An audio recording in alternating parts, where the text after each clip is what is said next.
सबसे पहले तो मैं तारुफ करूंगा क्योंकि तारुफ से ही मेरा आपका ये बात समझ में आएगा।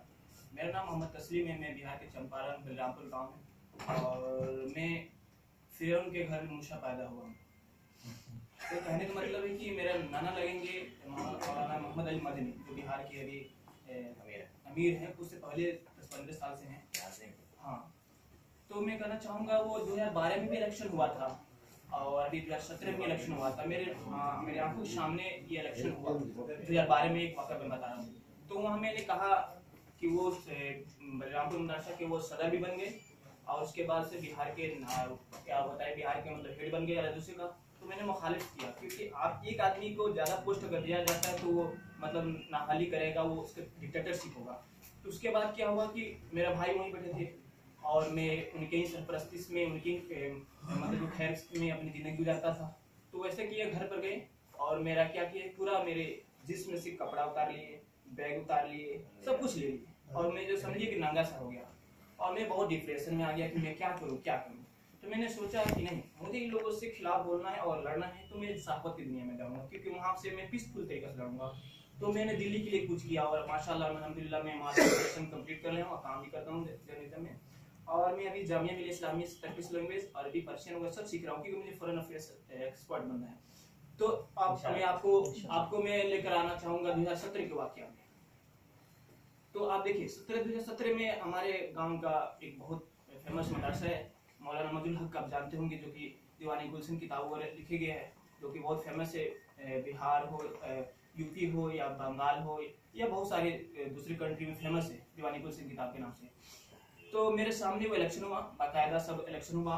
वहाँ पर झुमका से भी गाँव के लोग आए थे, भरियारे से लोग आए थे, बहुत सारे उधर का मतलब कि अलादीसों का गढ़ जबरदस्त पावरफुल रखते हैं गाँव में, पूरा गाँव अलादीसों का है। तो वहाँ पे एक झुमका से एक आए थे शख्स, जो कि वो मौका उनको मिला बोलने का, लेकिन उनको बोले नहीं दिया जाता था, बार बार को टोका रोका जाता था इलेक्शन के बाद। हाँ, तो मैं वही था, मैंने सब वीडियो बनाया, मैंने यूट्यूब में डाला, प्लस अपने ग्रुप में भी डाला था। आप लोग देखे होंगे किस तरह से उन लोगों का बिहेवियर था। तो ये सब हुआ। उसके बाद में हम लोग दिल्ली में इलेक्शन होने वाला था पूरा इंडिया का, तो मैं आया और लगातार मैं कांटेक्ट में था मौलाना मोहम्मद मदनी से कि मुझे भी आना देखना है, मुझे भी आना देखना है कि कैसा एक इलेक्शन होता है। तो मैं गया इलेक्शन देखने के लिए, लेकिन वहाँ पर बिहेवियर ऐसा था, ऐसा तनाशाही था।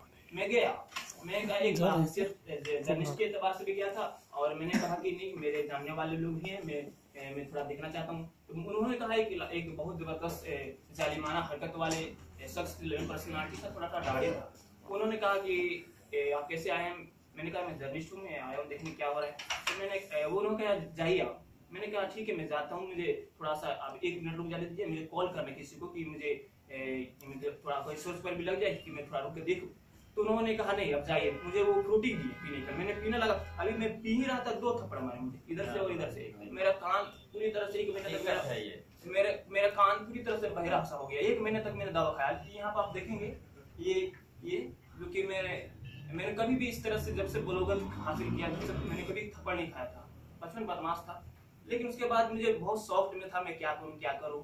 तो मुझे एक प्लेटफॉर्म मिला जो कि एक काउंसिल है, एक प्लेटफॉर्म मिला लाइफ से कि बात रखा जा सके। और जिस तरह से प्लेटफॉर्म में बाखुदा से अलादीस काउंसिल, ये इंशाल्लाह गाँव तक मैं आपको एक सजेशन करना चाहूँगी, आप लोग गाँव तक इसका एक नुक्कड़ नवा सभा जैसे मतलब गाँव में एक प्रोग्राम कीजिए कि इनकी असल हकीकत क्या है। मैं अपने गांव के एक और वाकया बताना चाहूंगा कि मैं क्यों कहा कि मैं फिरौन घर में मूसा पैदा हुआ, वाकई में मूसा हूँ और इंशाल्लाह रहूंगा। तो कहने का मतलब ये लोग मदरसा में आप जानते होंगे मौलाना मजदुल हक 2 मदरसा है, एक बलरामपुर में, हाँ, वहाँ पे एक मौलवी साहब को नियुक्त किया गया।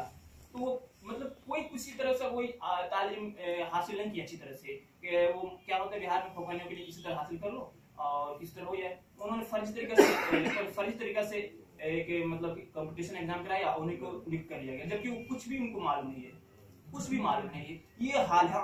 और एक और बात बताऊं कि गांव में जैसे क्या होता है ना, किसी के नाज़िम को चुनना हो तो क्या करता है, किसी तरह वो जैसे हड़प कर बैठे रहते हैं 20 साल 15 साल। जिस तरह से यहाँ पर एक फिरौन बैठा हुआ है, वाकई में वैसा ही पर्सनालिटी है, आप वाकई मानेंगे पर्सनालिटी वैसा ही है। और वाकई में हम सबको एक मूसा बनना पड़ेगा, जिस तरह से एक फिरौन को एक मूसा हमारे नबी ने उनको मिलिया मिट गर्क कर दिया। कहने का मतलब हमें हमें मुशा बनना पड़ेगा।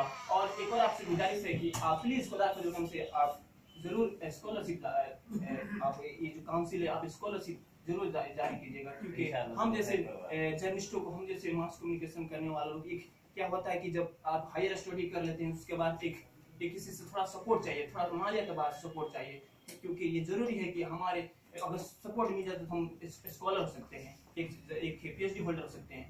तो मैंने बहुत सारी कोशिश किया कि जामिया हदीस स्कॉलरशिप कुछ मिल जाए, लेकिन किसी तरह का कोई रेस्पॉन्स नहीं आया। तो कहने का मतलब है कि आप प्लीज इस तरह काम करें, आप गांव-गांव तक बात को पहुंचाएं, हम लोग ना होगा मैं हम लोग पहुंचाएंगे। खुदा हाफिज़।